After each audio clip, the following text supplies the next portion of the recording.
bringing news from a different page. Truth served hot and bold and strong. Every week we sing along. Red, white, and true will stand tall. Echo the call loudest of all. With hearts of faith and liberty, together we find unity.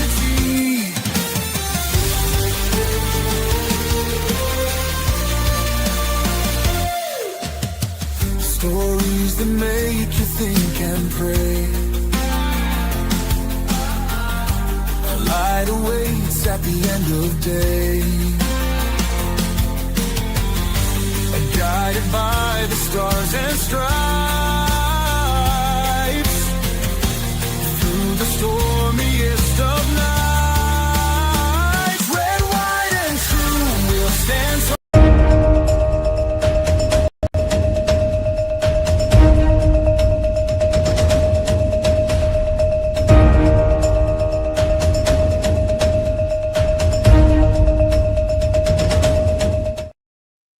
All right, everybody. Since it's a special night, we normally do prayer and share at this point with Amy and I.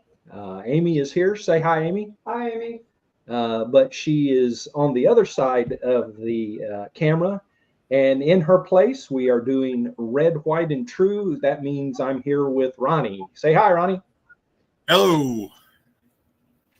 I thought I'd cut the intro music short and get into the breaking news because we had 30 people popped on just like that from X. And so welcome to our live stream.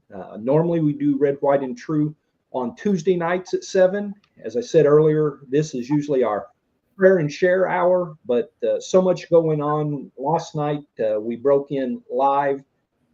Don't normally do that in between, but we always know that's a possibility. And things are still going hot and heavy in the Middle East, eh, Ronnie? Absolutely. Hasn't slowed down yet. As we were finishing last night, mostly it was Israel on the offensive overnight for us and through the day in Israel. So Israel had over what they being Israel has been on the receiving end of a barrage, missiles and drones.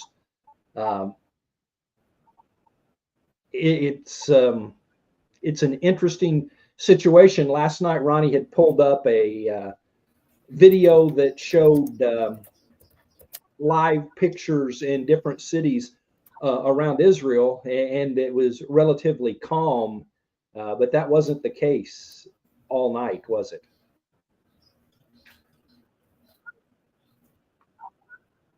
So as we go into things, we started off with prayer last night, and I think we probably ought to do that again tonight.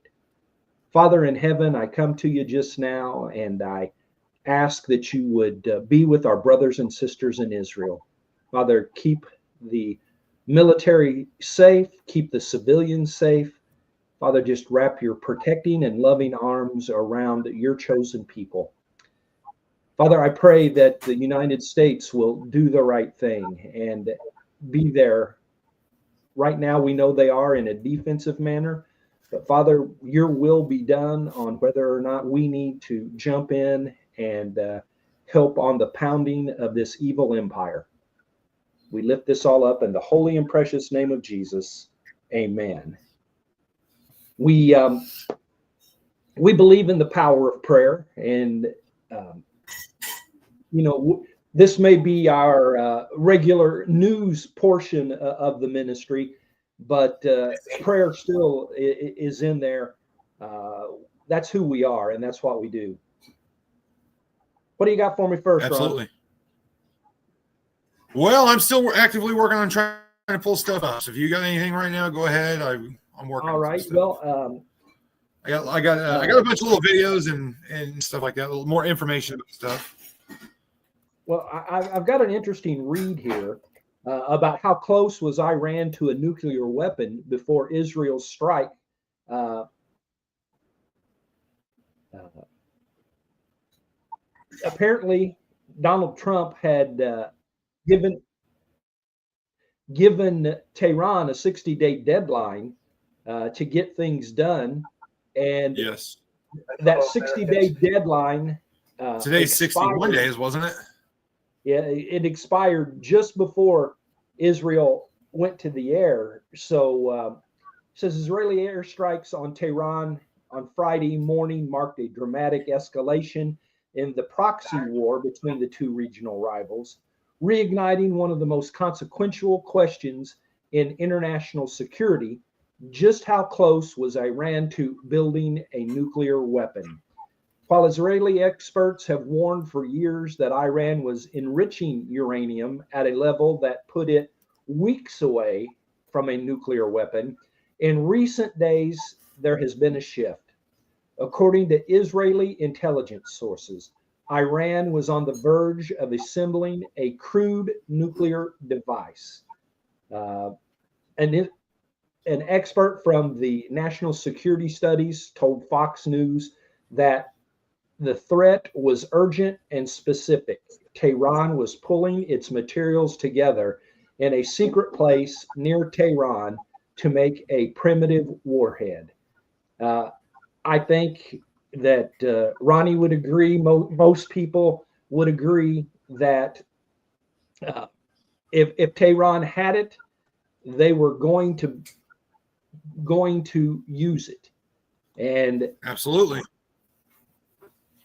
They weren't going to wait until they had it perfected. They don't need to be perfect in that. They want to annihilate, destroy, and anything to reach that is what they were planning to do and would have done, in my estimation. And so, A dirty nuclear bomb is just as bad as a clean one. I mean, it can do just as much damage.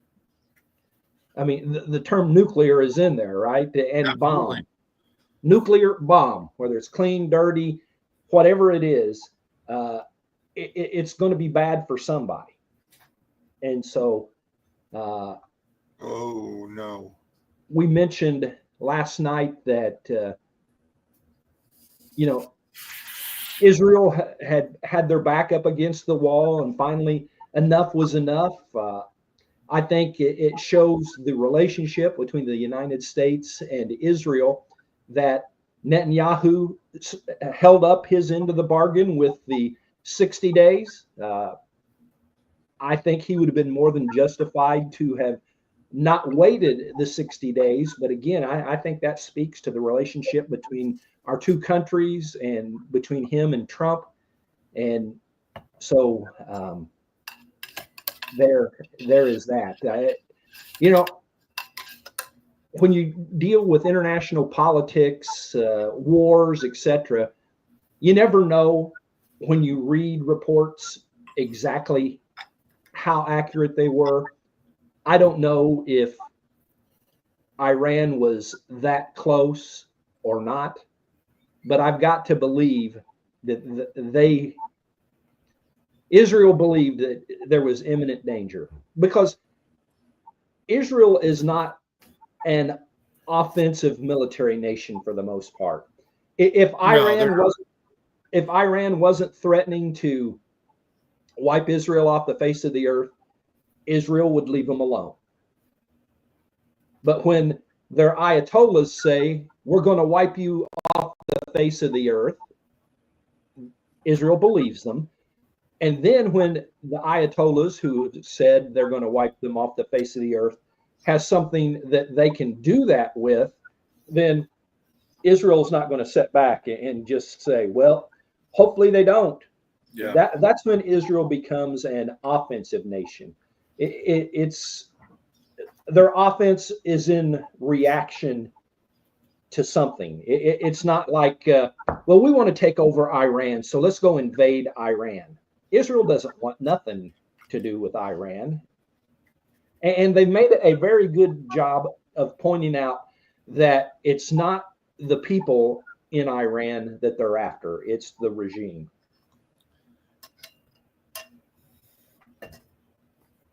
Newsreel behind me right now just says U.S. actually helped defend Israel from some of the missile attacks. Yeah, that somebody had sent me something a little bit ago about that, and to me that was a no doubter. Yeah, because of past during this conflict in the last year and a half when Iran shot missiles toward Israel, the United States and some other countries were able to help defend that. The big question to me is, it's if the United States is going to go on the offensive with Israel. I think defense, defending Israel's sovereignty and all of that, I think that's just going to happen. I don't think there's any question. We're going to help take care of them that way. yeah. But are we going to go on the offensive? And I don't know that there's any way we can tell that right now. What would your thoughts be, Ronnie? Should we jump in and help? Well, I watched several videos earlier that Donald Trump was, and I think I've got a few on here where he was talking about he's still wanting a peaceful answer. He's still wanting peace. He doesn't want to bomb the crap out of Iran, but he also doesn't want Iran to get a nuclear weapon. So I don't know if we'll actively go on the offense unless it comes down to it where we have to. A lot of Israeli weapons are not designed to take out the nuclear capabilities of Iran because it's all underground. And from what I understand, there's only a few countries that have underground bunker busters. We're one of them. I don't like the idea of us defending them right now, only for the fact that Iran has already made threats to us. And we've got a lot going on stateside. A lot going on in Ukraine. I don't see us going to war. Helping out, yes. Being there for him, yes. Giving him weapons, yes. Giving him support, aid, yes. I don't know. I don't think Donald Trump wants another war. That was his thing when he was president. When he was 45, he didn't want new wars. There were no new wars when he was 45. So I can't see him calling 47 being a success with starting World War III. Which is what it's going to come down to, because Iran's biggest backer is Russia. So, and China's right in there with them as well. China's right in there with them, absolutely. So I've got a video kind of explaining that. I think, yeah.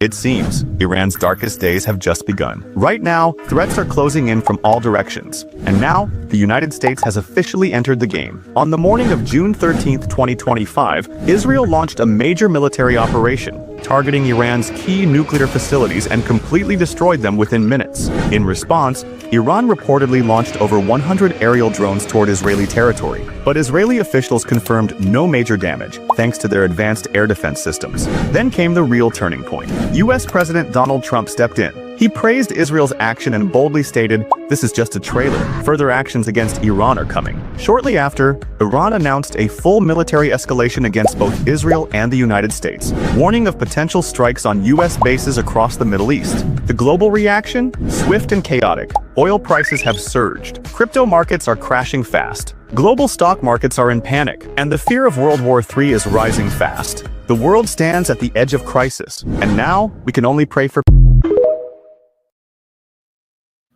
So like I said there, Iran's already made threats, and I don't think we're going to go on the offensive unless they do attack our United States military bases, because and there's 4 to 6 or something like that in Iraq, and Trump obviously is not Biden, where we can get smacked around all over the place, and Biden's too busy eating his pudding and watching cartoons.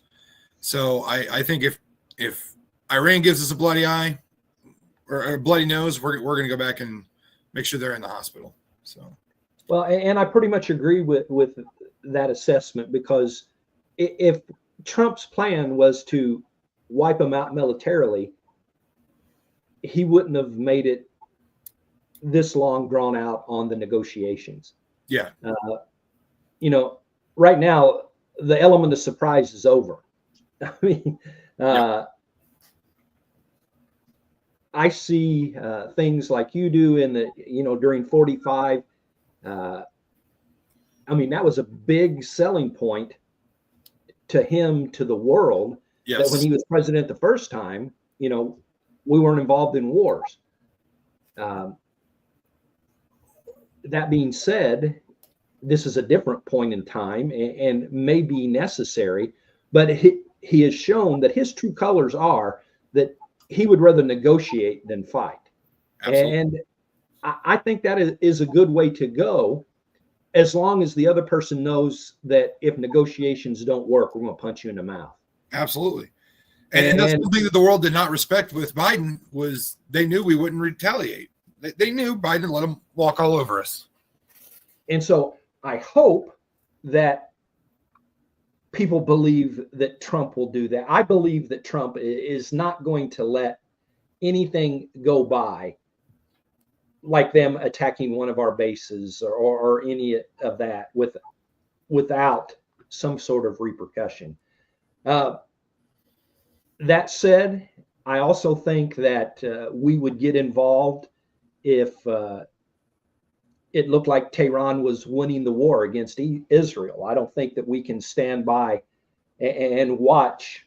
No. Now, again, that being said, I don't think that's going to be the case. But we don't. There's so many things that we don't know. If Israel keeps pounding the crap out of Iran, who's going to join Iran? Is Turkey going to jump in? There's different kinds of Muslims. There's Shiite and there's Sunni, and they really hate each other, those two different sects of Islam. But would they join together against the great Satan and the little Satan, that being the United States and Israel? Would that happen? And so that's why I mentioned Turkey. Turkey's actually a member of NATO, which kind of boggles my mind. A member of NATO that hates Israel. Yeah. That really doesn't equate in my brain, but we would be digressing to go there. But is Russia willing to get involved? Are they even able to get involved with where they are militarily right now? I mean,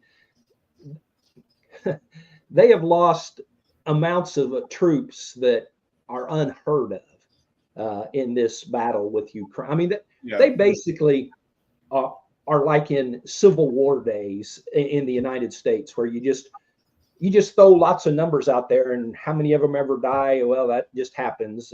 Whoever has the most standing at the end is going to win, and that's kind of the approach they've taken in Ukraine. So, will they be able to help if they're needed? I think their focus, but from their standpoint, better stay on Ukraine, because Ukraine recently showed that they're not afraid to go and attack Russia deep inside of Russia. Absolutely. So, you can't just sit back, kick your heels up and sip wine and say, well, this is what they're going to do, because there's too many different things involved. Is China willing to actually do something? And where I'm going with that is, we've heard for decades that China is ready to invade Taiwan. Well, okay, but they haven't. China is backing this country. China is taking over the that one, I can't even think of the sea that's where they have those islands that they build and things. The China Sea, maybe. To me, China's been a lot of talk. And so are they willing to step up and go against? Are they wanting to see World War III? And Ronnie, I think, and you can comment on this too, does any of the players in this chess game here, are any of them willing to go to World War III? I think there may be a few. I know nobody wants it. Nobody wants to go to war. Nobody wants to have men and women, children be killed. But the thing about the Arab countries over there is they I don't want to say they don't care, but it seems to me like they thrive on it, or I don't know how to put it, but Russia, like you were just saying, Russia's already got their asses handed to them. They don't want to come over and fight Israel. They don't want to fight us. I had a video last night. I didn't end up showing it because I didn't know whether to trust or not, but Russians have parked major bombers near Alaskan airspace. I don't know. I don't think anybody wants war, but if you want peace, prepare for war, essentially. So yeah.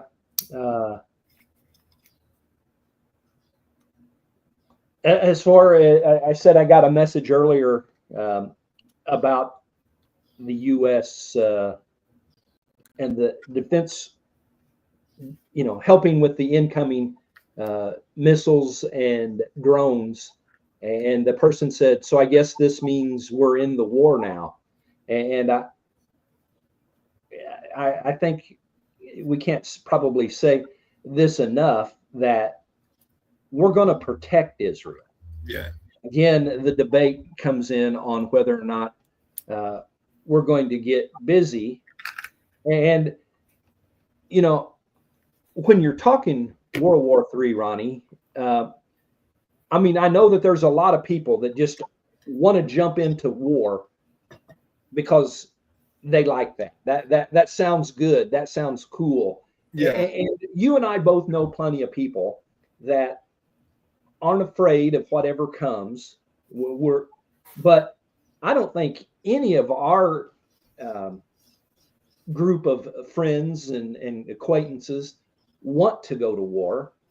How do you want to go to war? It seems to me like these Antifa losers and the BLM rioters and all this stuff going on, they want to go to war, but they want to go to war where they're throwing the rocks and the sticks and Molotov cocktails and lighting stuff on fire. It's a lot different when you're going to war and you're actually having somebody shoot back at you. So, I did not share the honor of joining the military. I broke my leg. I had some other issues, but I love shooting guns. I love playing Army when we used to play paintball, stuff like that. But what people don't realize, it's completely different when you're not the one throwing rocks and sticks and Molotov cocktails. When you're actually getting shot and stuff like that. That's like a couple of the videos we showed. That one, the reporter got shot. Well, she knew what she was getting into. She was standing right there. All these people are like, oh my gosh, I hit with a rubber bullet. One guy got hit with a rubber bullet right here, and the whole left side of his face was black and blue. Well, you knew what might happen. You were there. So yeah, I don't think anybody wants to die. And I listen to Sean Ryan all the time, and I don't remember who he had on, but they were talking about, does America have what it takes to win World War III? Well, in the 1940s, we had just come out of World War I, World War II sparking up. We didn't want to take part of it. We had nothing to do with it. The Nazis were trying to take over Europe. We had nothing to do with it. And it wasn't until the Japanese bombed Pearl Harbor that we finally involved ourselves. And can you go to any restaurant, and go to Walmart, go to the mall, whatever, and look around? Any of these soy boys who have college degrees or, anything like that, that sit behind a computer screen all day, do you really think that they're ready to go into the trenches and take fires, shoot down range, see a person and kill them? They don't. No, we're a different type of generation that was in the 40s. Absolutely. In the 40s, 16-year-olds were signing up to go fight overseas.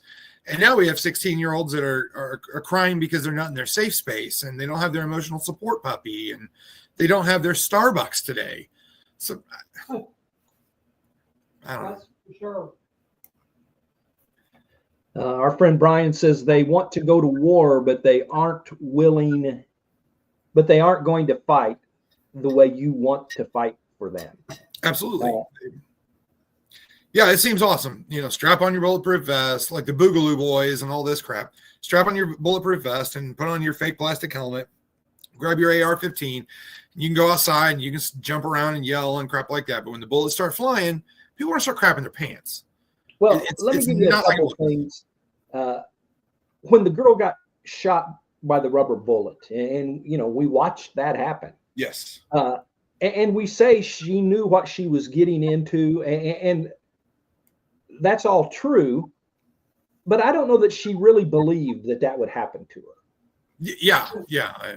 I think that so many people live on Fantasy Island, so to speak, that they don't realize that violence is so close to horrible things happening in just an instant. Yeah. I mean, not that it should or would want to, but what if one of the LAPD officers or a Marine or a National Guard officer, what if one of them that have been standing there for hours, people cussing, saying things, firing or throwing things at them, what happens if one of them snap? And they've got live rounds in their weapon. Yeah. I mean, you see what I'm saying? You're that close to something bad happening. That's not to mention all the things that the bad guys are doing, firing fireworks and things like that. You think you can't get hurt with stuff like that? And once people start getting hurt, Sadie, bar the door. I mean, because you don't know what's going to happen. But let me explain to you, when I was in the military, it would have been 1980, whenever Grenada happened. It was either late 83 or early 84, because I got out late 84. And we were on alert for Grenada. Nothing had happened in my first 3 years as far as any skirmishes or anything like that would require a large mobilization. But I was at Fort Campbell in the 101st, and we went on alert for Grenada. And it would have had to have been 83, because I was still early in my time there. And some of the equipment that we used, since I had just gotten there, I had never seen before in my first 3 years in the Army. And so there were actually people that I outranked by a lot of rank that knew more about the equipment than I did, because they had been there and been using it. I hadn't even seen it in the field yet. The situation was, I was more than willing to do what I had to do. Also knowing, though, that I wasn't as prepared as I could be, just because of time. And they were shooting live bullets down in Grenada. We lost some troops, not very many, but we lost some troops. And I actually thought the guy that was the ranking NCO for my job came up to me and said, "You are the second 05H." That was my job number. "You're the second 05H on alert for Grenada." And I just laughed, really. I mean, I got a private over here that knows more about the equipment than I do. And got down to we went out and ran our 4 miles, got down to the platoon shop, and there my name was, number 2. And I'm thinking, well, if we go, we go. I raised my hand, but realizing that I was not as prepared as I would be 6 months later when I had some of that experience under my belt. But the thing I'm trying to get at is they were shooting live rounds down there. I wasn't going to go down there and OJT. It was the real deal. And, these riots are so close to being the real deal when it comes to those things. And certainly what's going on in Israel, it is the real deal. I just read that an Iranian missile strike Friday night hit cities across Israel, causing serious damage and dozens of injuries. Fox News chief foreign correspondent Trey Yinkst, reporting live from the scene, described a heavily damaged neighborhood near Israel's military headquarters, the Kiryat. I'm sure I butchered that. Kiryat. He said emergency crews were rushing into buildings to search for people who might still be trapped. Glass covered the sidewalks, and some building floors were either flooded or destroyed. According to Megan David Adam, I don't know what that is. Initials MDA, so I'm thinking it's not a person. 34 people were injured in the strikes. A woman in her 60s was critically hurt, and a man in his 60s was seriously injured. A man and woman in their 50s were moderately wounded. Another 30 people had light injuries from the blast, and 13 more were treated for anxiety. All were taken to the hospital. Thus far, since October the 7th, 2023, the biggest danger for Israelis has been stampeding each other or tripping and falling when they were headed to bomb shelters and things like that. And I was listening to TBN Israel after we went off the air last night a little bit, and they were talking about their families running to bomb shelters. And Yair said, we want to be able to raise, he said, my daughters to where running to bomb shelters is not an everyday thing, or it's just kind of the normal way of life. And I don't think we can hardly even understand that, can we? No.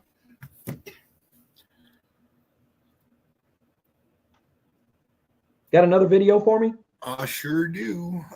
So it's a reporter asking, I believe it's Peter Ducey, asking Donald Trump what would happen if Iran tried to assassinate them, decapitate the United States government like Israel did to Iran. And here's Trump's response. It's Iran and their proxies who have threatened to retaliate against you and your team by killing you guys for taking out Soleimani. Well, they haven't done that, and that would be a terrible thing for them to do, not because of me. If they did that, they would be obliterated. That'd be the end. I've left instructions. If they do it, they get obliterated. There won't be anything left. And they shouldn't be able to do it. And Biden should have said that, but he never did. I don't know why. Lack of intelligence, perhaps. But right there, he's saying if that were to happen, pretty much goodbye, Iran. So, yeah. I wish Ducey would have said, "Can you define obliterated?" Yeah. And my hope would be what I've heard mentioned for, I don't know, 50 years almost, 45 at least, make Iran a parking lot. Yeah, a big glass parking lot. Because all the sand and everything, you melt it, it gets hot enough, it just becomes a big glass parking lot. I've heard that since I was in grade school. Yeah. And it's kind of interesting that Trump would make that statement, that obviously that possibility has come up, and he has contingency plans should that happen. Yep. I mean, that's the real deal. That's, that. And you mentioned Biden and going. That's what's so bad about the previous 4 years was we were living the real deal then with somebody that I don't even know what to say about him. I can't say that he didn't take things seriously because I don't know what mental capacity he had. I mean, he may not have comprehended what taking anything seriously really meant. Yeah.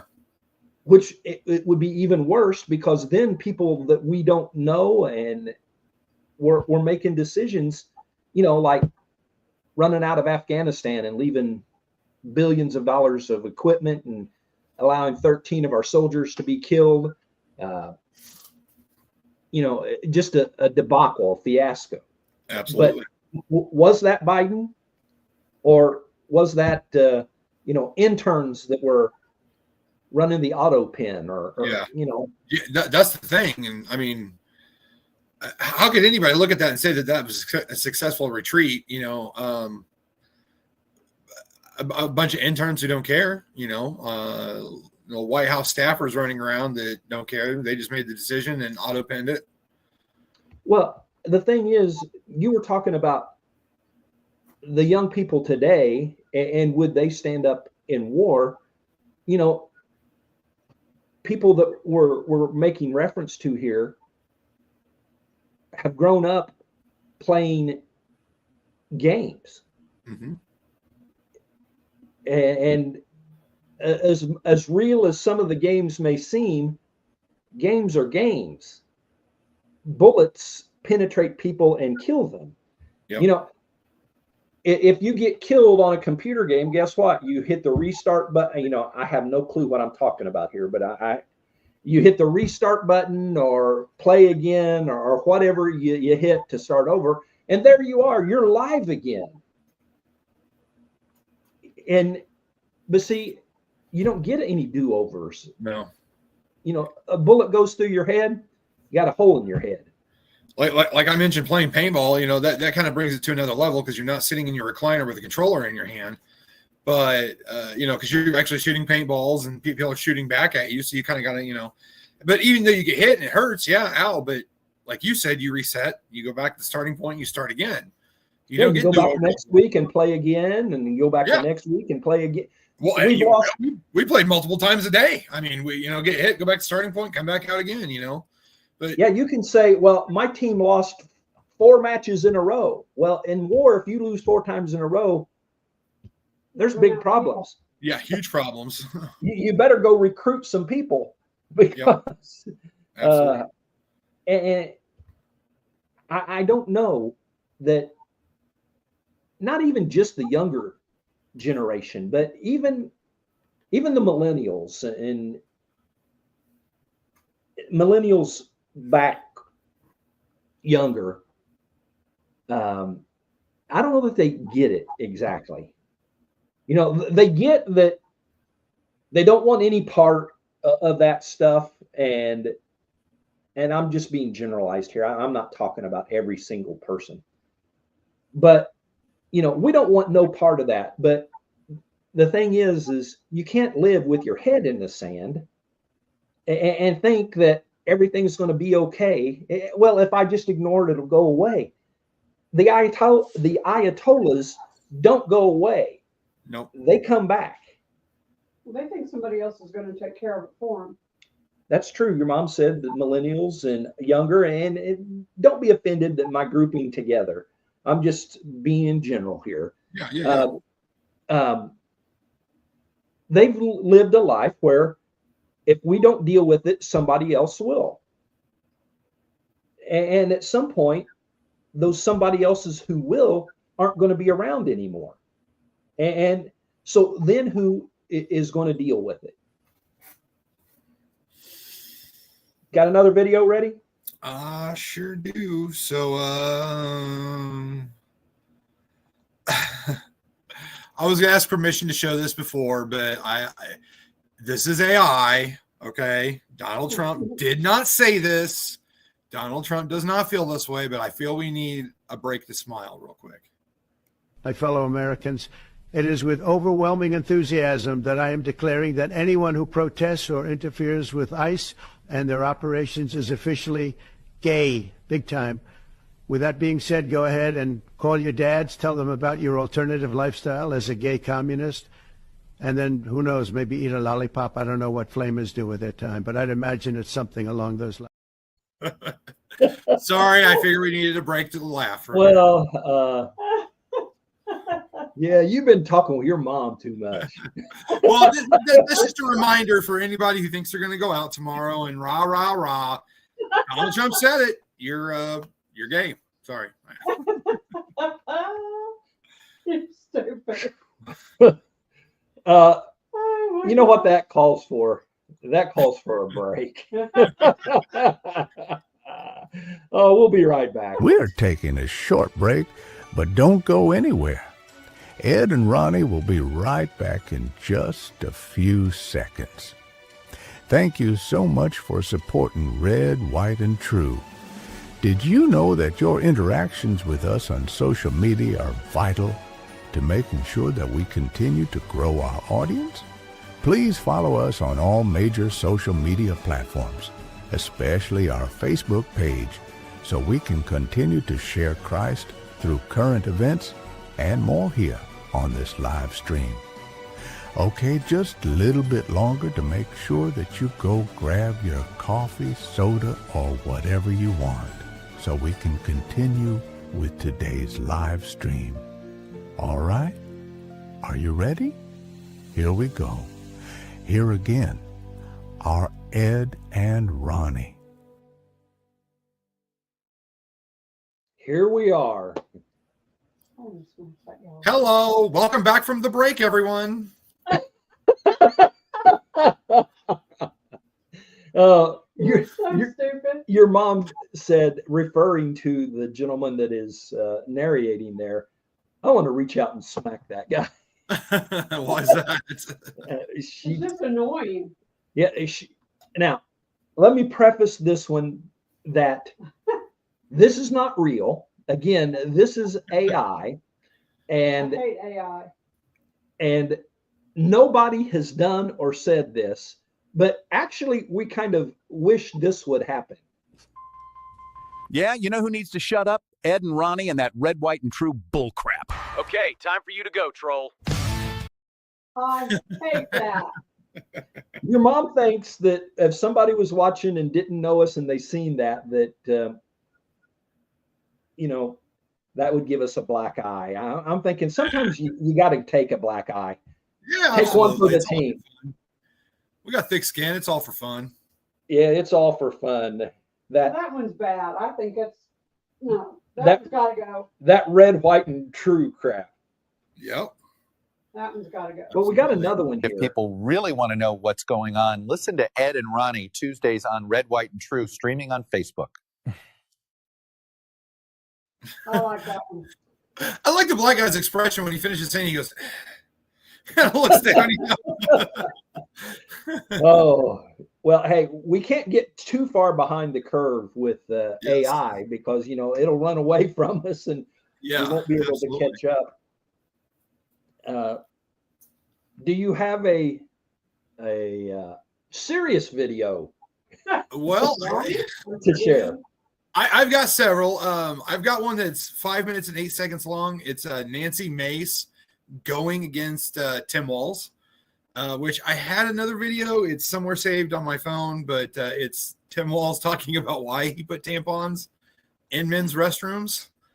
At least I pray it's AI. I'll have that on Tuesday. I'll make sure and dig it up.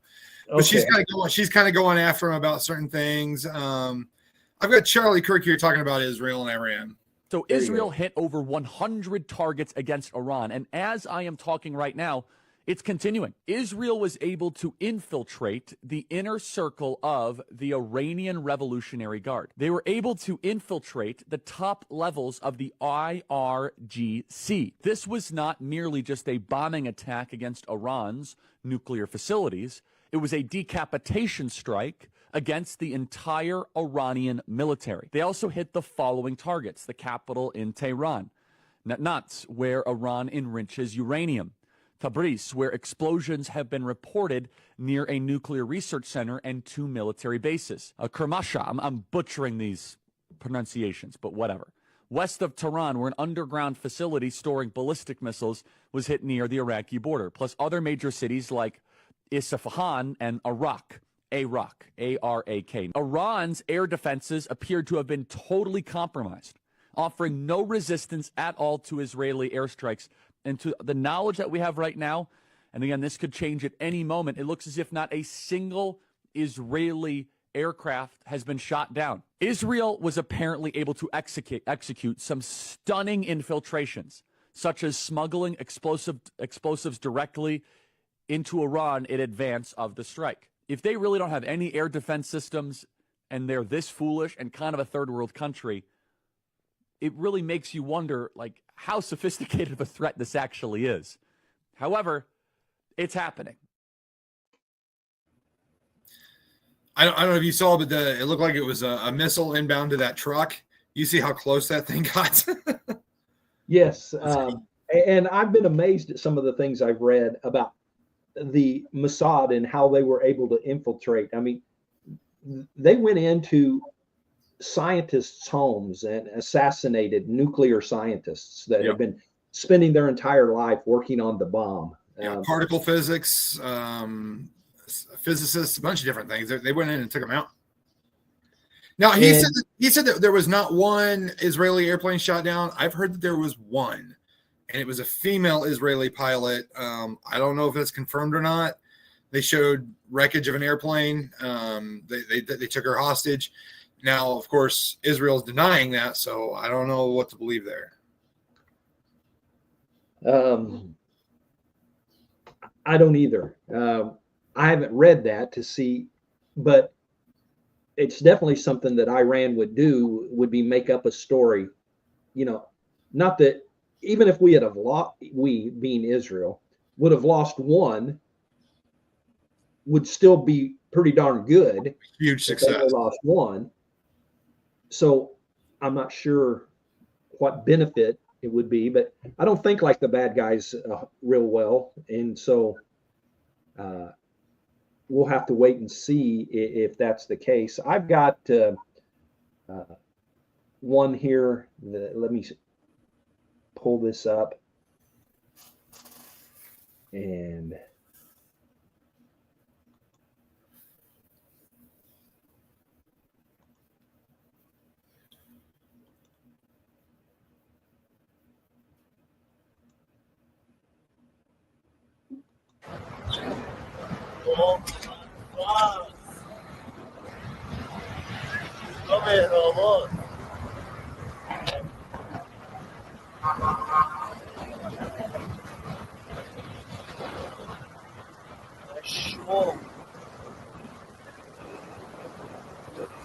ساعت 2:28 دقیقه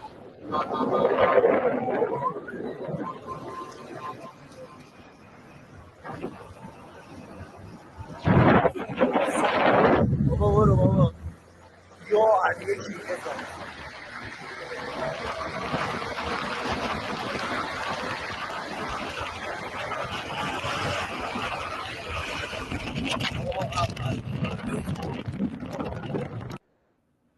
Wow. That is an airport in Iran. The airport is MEHRABAD, Mehrabad Airport, just outside of Tehran. And that was shared. Man, you know, you obviously want to win when you're in a war, but you know, war is hell. I mean, you know, them bombs. There's no picture. They don't. Amy said there's no picture. I fixed it. Okay. Those bombs are going to explode, and if somebody is in the way, they become collateral damage. Yeah. And you know, I guess really what I want to do tonight, from my aspect, is to relate that all of the things that are going on in the world are real. This war is real. The riots in LA and Chicago and Dallas and all the other places, thousands of places tomorrow with the no kings issue. That's all real. And when things are real, there are consequences. And so you got to decide what side of the consequences you want to be on. If you want to go out and riot, you better be ready for the consequences. If you want to go out and peacefully protest, then I'll pat you on the back, even if I can't stand you, and say, you got every right to do that, because when I was on alert for Grenada, I was willing to go to Grenada to protect that. Ronnie and all of the people in the Kuhn family that have been in law enforcement, they were in law enforcement to protect and serve other people. You know, some people know, some people don't know. I carry a weapon probably 75% of the time. You need to bump that up, but we'll take Well, it. yeah, well, there's just some times where it's not possible, and so, but really, I don't carry a weapon because I'm afraid for myself. I'm more interested in protecting other people.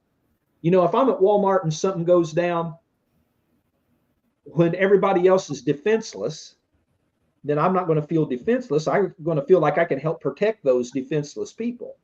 And I think that, you know, those of us who carry don't do it out of fear. I mean, a lot of people would say, well, you're a preacher. Why do you carry? You got God on your side. Well, yeah, God is on my side. But you know what? Bad things happen to good people. It's the same reason why you have smoke detectors in your home. You know, you're a preacher. You don't need smoke detectors. Go. Come on, really? You know, bad things happen to good people. That's a stupid argument. Well, the thing is, if you go on that theory, well, God's going to protect you for everything. Sure, I believe that. But does that mean that good people are just all good is going to happen all the time? Yeah. Never happened that way in the Bible. So they carried a sling with a rock. Yeah, I mean, David had to have a sling with a rock. He killed a big guy. It even says in the Bible, if you don't have a sword, go sell your cloak and buy one. Yep. And so, you know, tomorrow, let's talk about that for just a second. The no king that's right, isn't it? No kings. Yes. Only one king. And Donald Trump doesn't claim to be the king. Absolutely not. You know, I had a video of him saying that we like kings because of the one king of king. And I don't know if I saved it or not, but yeah, even Trump said it. You know, we've only got one king. And it wasn't him. Okay, I'm looking at a headline right now that says over 50 Israelis injured, one confirmed dead so far in the missile attacks. So Iran just launched their third missile attack of the night.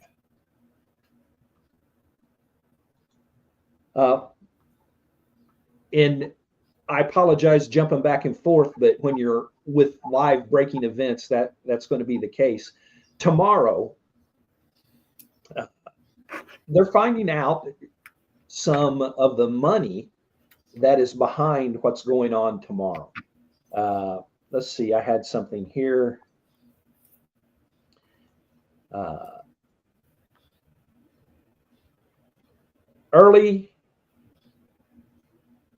That's not what part of the story I want. Well, let's just early Tuesday evening, as National Guard troops faced off against protesters and rioters.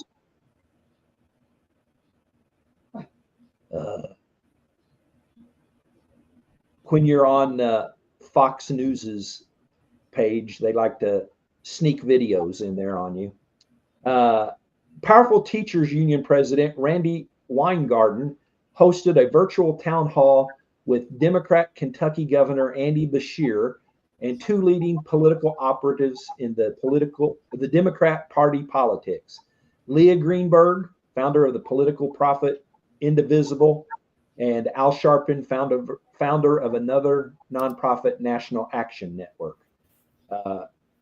They hailed an upcoming wave of protests this Saturday, set to sweep through even really red areas of the country, which that would be Columbus would be considered.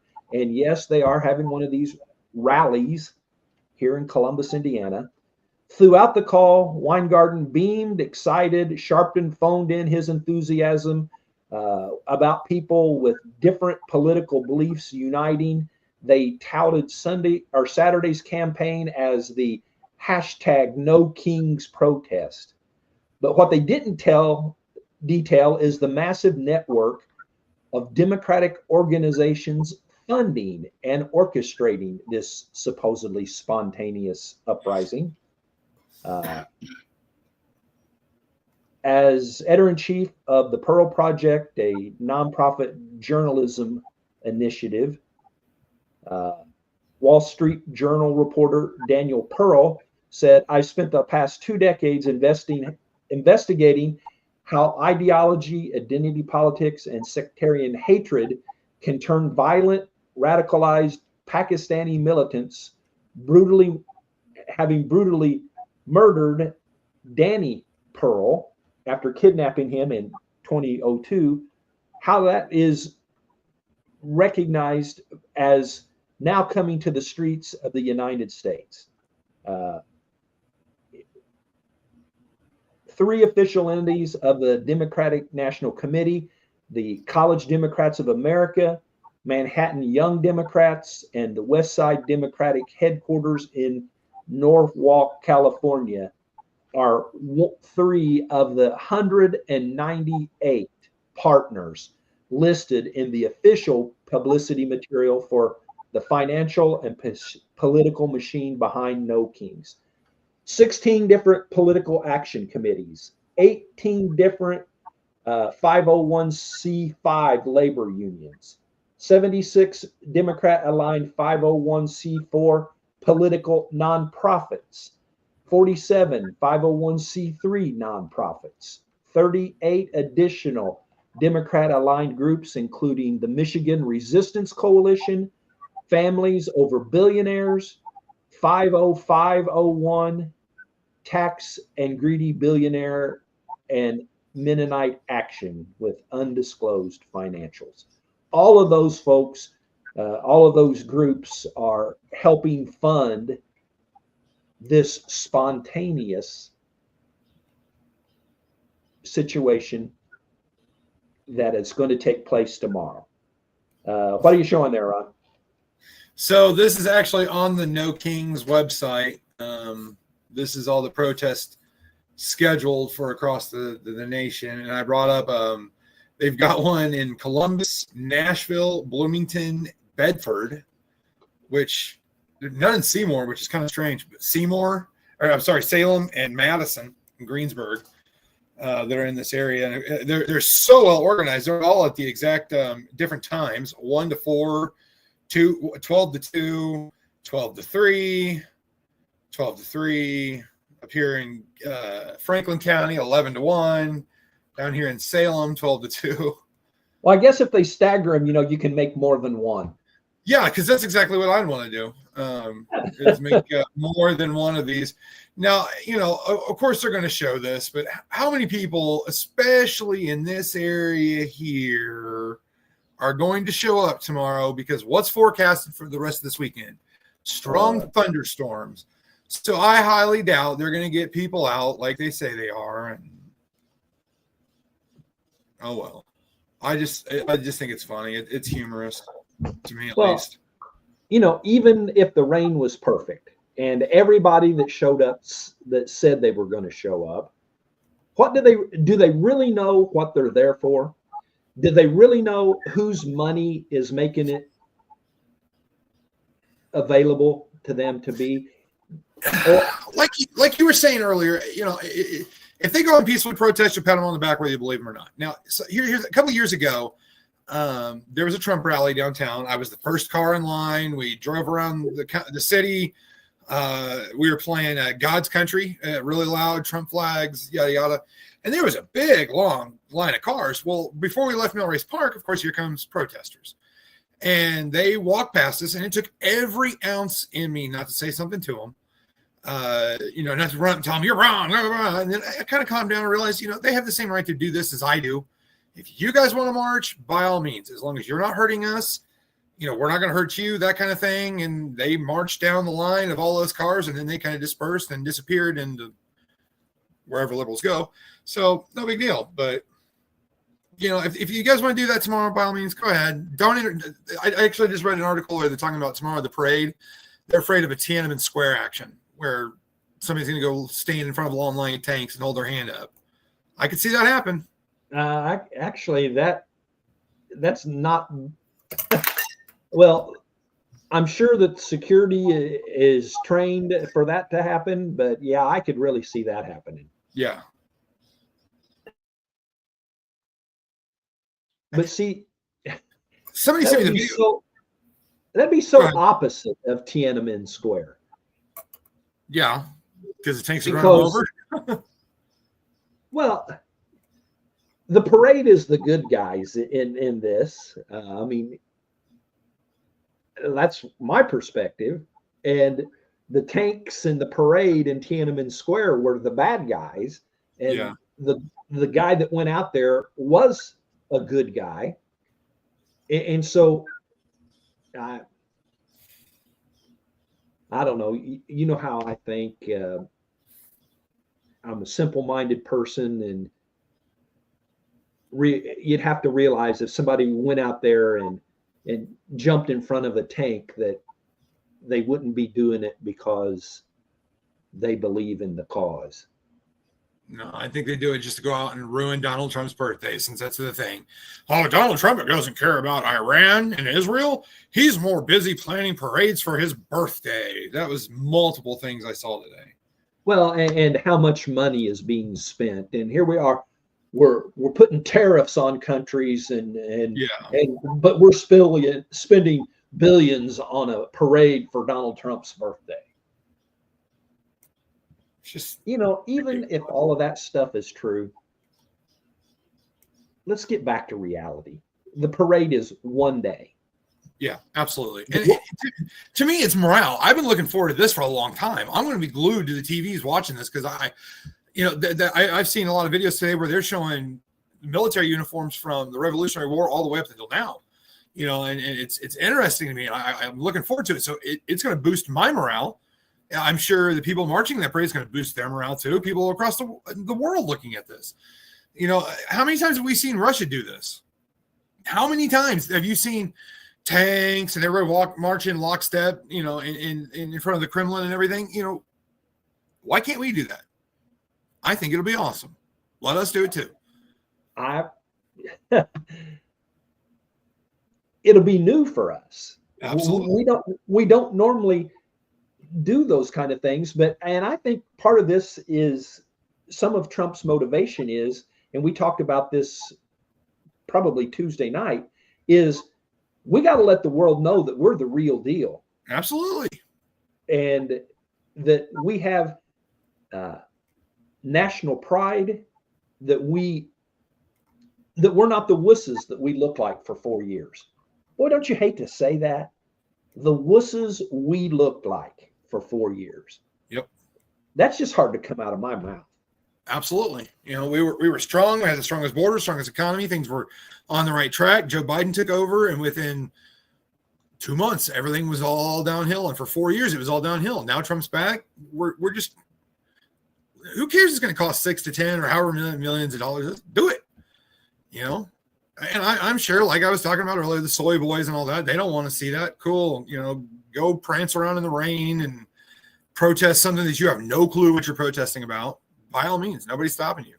But if you start throwing sticks and rocks and bottle rockets and Molotov cocktails and start hurting people, then something's going to stop it.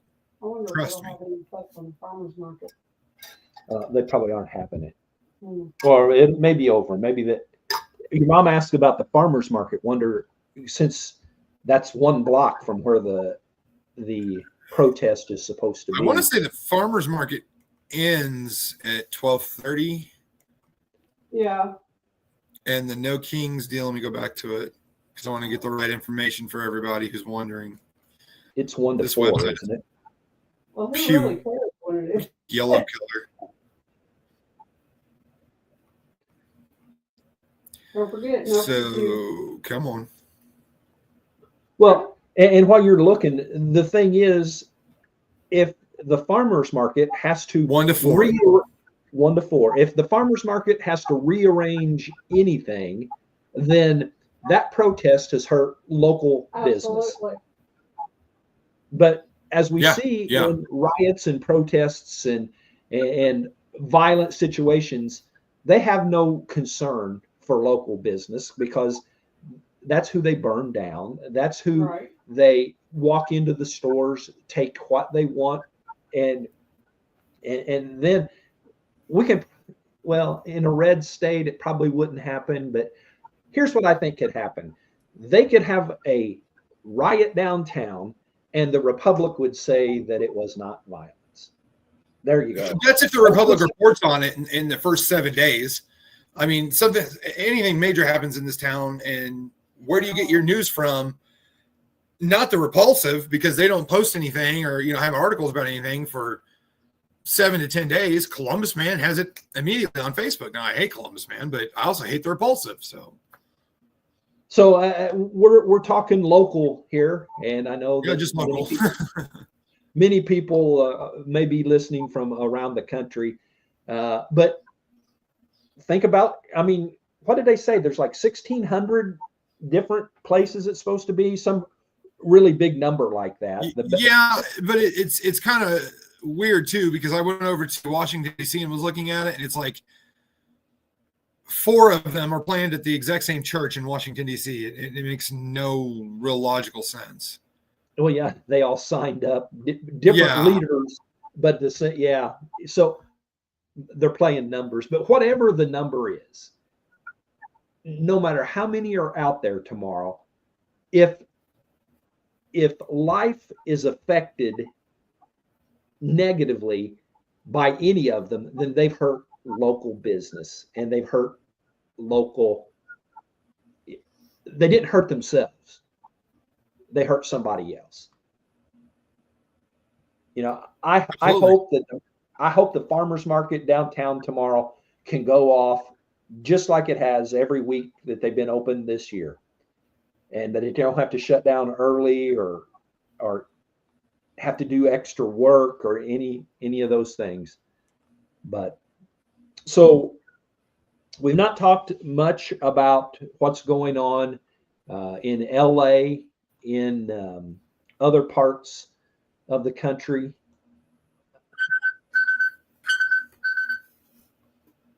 It's sorry, I got a SWAT call out.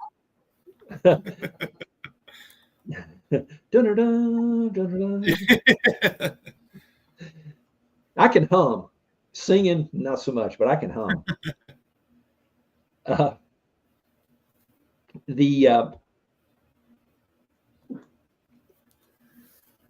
The riots and the protests. Oh, I know before you got called out for SWAT, I was going that Big JT made a good point last night when we were on, when he said all of these things are happening at one time. And so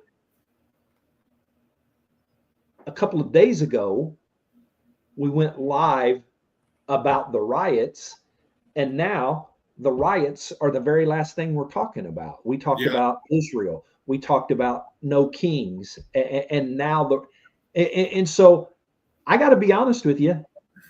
I don't know much about what's gone on with the riots in the last 2 days. I mean, they could have burned places down, and I might have missed it. What do you know about the last 2 days as far as? Honestly, nothing. Like you said, I've been following Israel and Iran. I guess I could pull. I mean, it's still happening. It's just since there's a problem with major issues that go on along the world.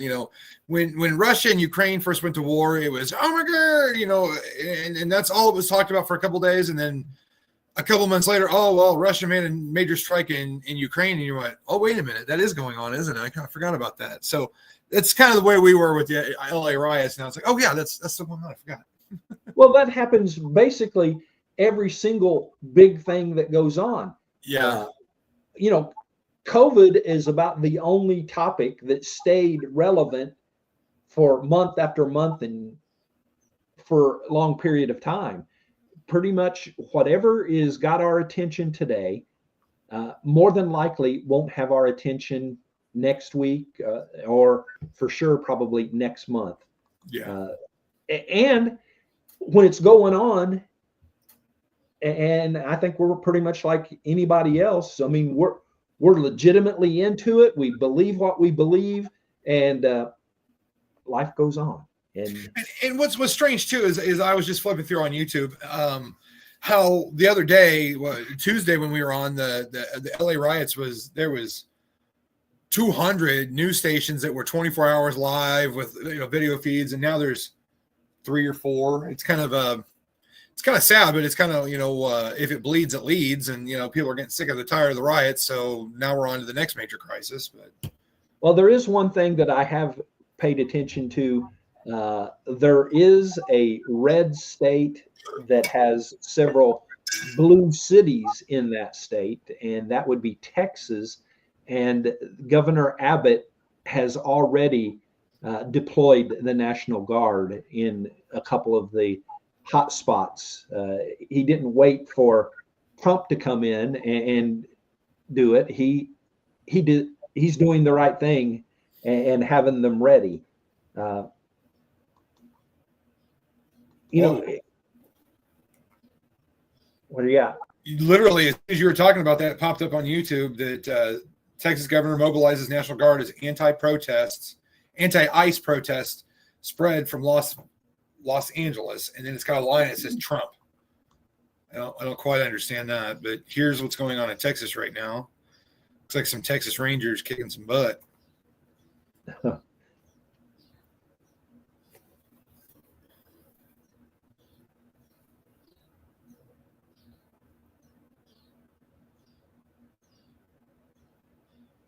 I didn't realize it had spread that far all the way to Texas, but I'm not surprised anyway. Well, especially Austin. Yeah, Austin.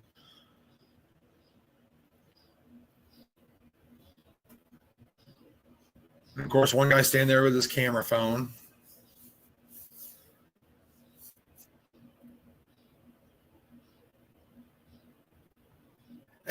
I don't know if you saw that.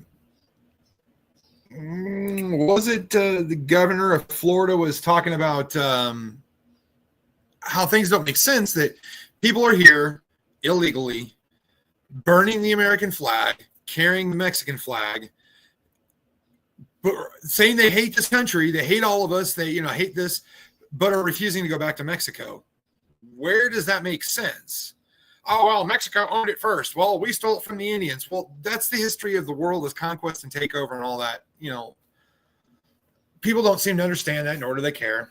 But yeah, your mom read that off to me earlier today about we're burning and looting your country while carrying a flag from the place we left that we don't want to go back to. So we come and cause chaos in the place where we're at. Yeah, hurt the country we live in, burn it down, burn its flag, say how much we hate it here, but refuse to go back to where we came from. That just doesn't make sense.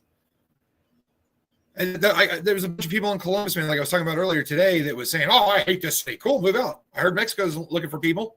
Well, I'm not Hispanic, so why would I move to Mexico? And I said, "Well, you hate it here, so move on. Change things or move on. Be part of the solution and not part of the problem." Yeah, but it's this generation. They just want to sit there and complain about it and expect somebody else to do it for them. Well, didn't we mention that earlier? Yeah. Gee whiz, kind of come full circle. It has come full circle. I found it interesting in the video you were playing that they were talking about the violent protests being a part of the No Kings initiative tomorrow. Mm-hmm. I thought that was supposed to all be peaceful, and that's what they're. If you remember, I read the instructions that is on the No Kings website. No violence, no provocation, no weapons. As your mom said earlier, no pew pews. I don't know. That doesn't sound right coming out of my mouth. Yeah, but if you don't say it that way, the Facebook algorithm will get you or something. Oh, it's always the algorithm.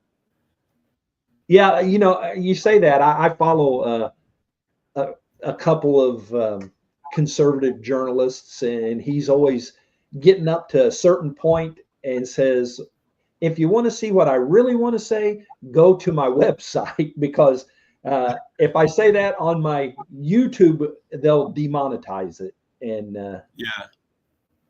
so, well, have we missed anything? Is there anything that we need to?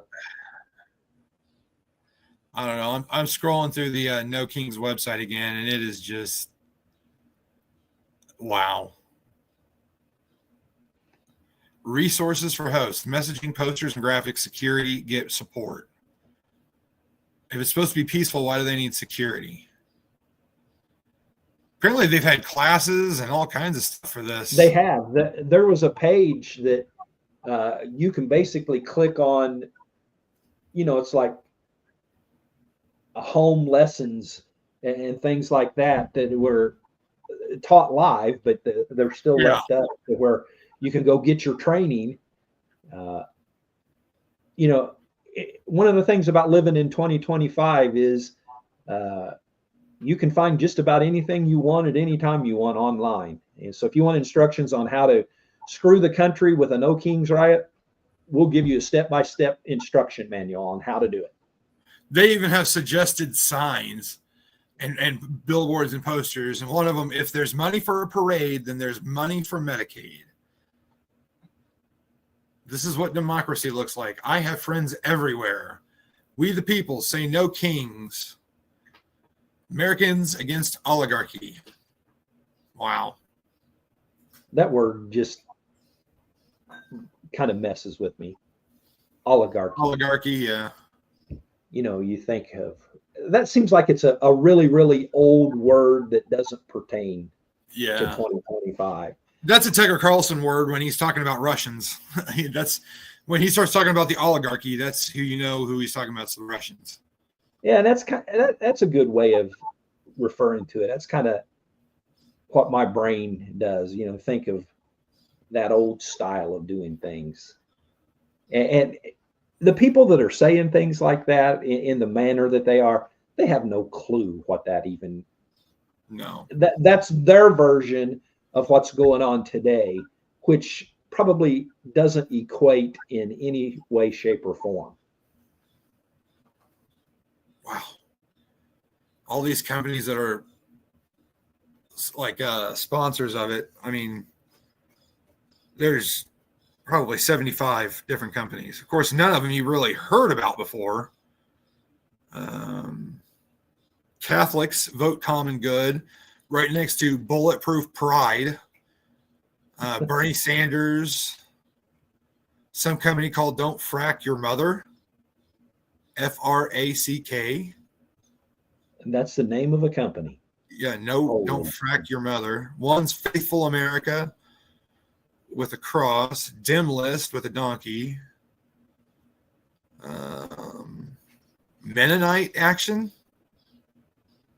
I highly doubt Mennonites are in support of this. Patriotic Millionaires, People for the American Way, Planned Parenthood, of course. They'll probably be doing abortions on site. Yeah. And people would say, "Oh, that's fine." They did it. The DNC. I saw a woman, and I was going to show it on Tuesday if I remember. It's she was arguing with another guy saying that if she has an abortion, it's the same thing as a guy having a vasectomy.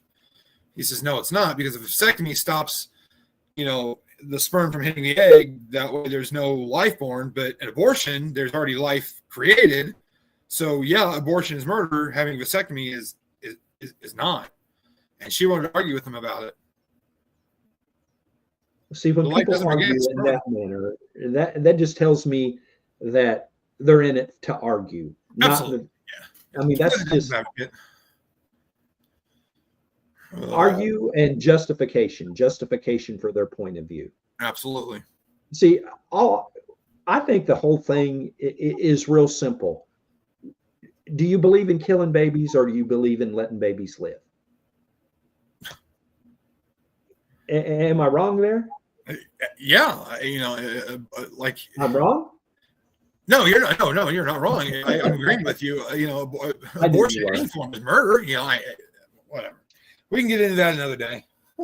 Yeah, but everybody tries to make everything too complicated. Yeah, absolutely. Iran's going to have a bomb a nuclear bomb, Israel's going to not let that happen. That's simple, cut and dried. That's what's going on. You know, we don't have to have colleges for Palestinians in the United States of America. Yeah. You know, gays for Palestinians, when, you know, if they support Gaza and all that in Palestine, go over there. See how well your homosexual lifestyle is appreciated and accepted over there. Trust me. Yeah, ain't happening. As soon as you get off the plane, you'll be straight again. You won't. No. Well, have we got anything we need to talk about? We've been on for a long time tonight. Oh my gosh. Hour and 20. Flew by. And we had hardly any videos. It's been you and I tonight for the most part. Absolutely, for sure. Well, folks, Tuesday is our regular night, 7 o'clock on wherever you're watching now will be. Let me look real quick and see if we gained any followers on Red, White, and True. We were at 93 when I checked earlier. And that's where we are, 90. So we've gained one since yesterday. We need to make a little better progress.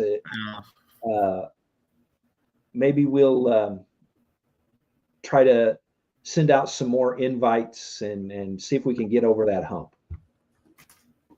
So join us Tuesday for that. For my in-person ministry, we pastor at Old Union Church. We have service at 6 o'clock. Or no, we don't. We have service at 10 o'clock Sunday morning at Old Union. We have service 6 o'clock right here in the Father's house, 1417 Pearl Street in Columbus. Thursdays, we have Bible study, 6:30 right here in the Father's house. We had another good one last night, didn't we, Amy? Yes, we did. Hot dogs, overnight salad, orange fluff. Which I still need to get, my overnight salad. I knew I was. Well, I think your mom ate it today. No. What? I have a small bowl for you. Well, it better be a big bowl by tomorrow, or I'm bringing some protesters over to your house, and we're going to rah. Bring them. I have a gift for them. Several little gifts. They come in shiny packages. Somehow that fell all apart. Come to church, but if you don't come, Ronnie will bring you, and Amy has several small gifts for you. Oh. Only if you're protesting, I have small gifts. Okay. So until we see you wherever the next time, Amy, say goodnight. Good night. Ronnie, say goodnight. Good night. All right. We love all of you. Whether you like us or you don't like us, we still love you. And go out and do the right thing.